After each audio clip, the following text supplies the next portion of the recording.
السلام عليكم، عاملين ايه؟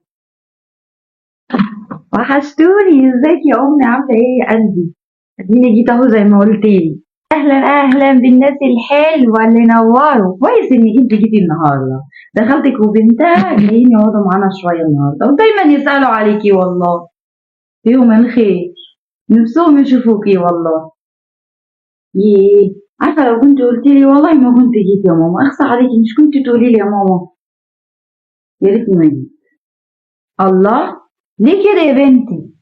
ليه كده الناس على طول بيسألوا عليكي ووحشاهم نفسهم يشوفوكي؟ حرام عليكي كده. ده ايه ده؟ انا عمري في حياتي ما شفت كده. انت بتعملي ليه كده يا بنتي؟ خلاص بقى. لما يجوا لو سألت على الولد هقول لها نايم. وانت يا ماما اوعي تطلعيه. والله هزعل منك بقى. بس يا روحي. بس حبيبتي خلاص. والله يا حبيب امك يا اخويا. والله عليك. مش عارفه اقول لك ايه يا ماما. والله المفروض انت فاهمه في الحاجات دي اكتر مني.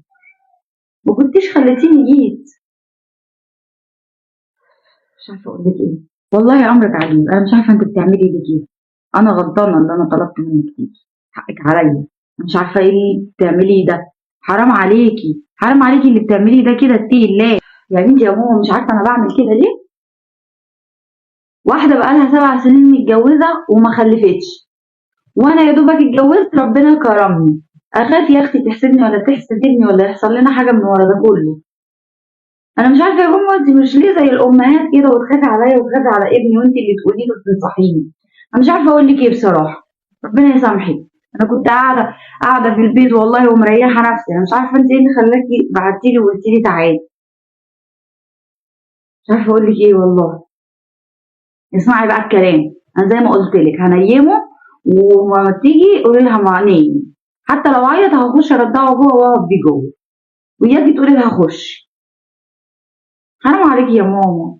حرام عليكي يا بنتي. الخلفة دي رزق لا بإيدك ولا بإيديها. ده ربنا هو اللي بيدي كل واحد. الخلفة دي رزق. واحمدي ربنا إن ربنا رزقك باللي حرم منه غيرك. فبلاش تكسري فرحتها بيكي ولا بابنك ولا واجبري بخاطرها. يمكن ربنا يكرمها في يوم من الأيام. ليه تيجي عليها زي الزمن ما جاي عليها؟ حرام عليكي ربنا يزعل منك.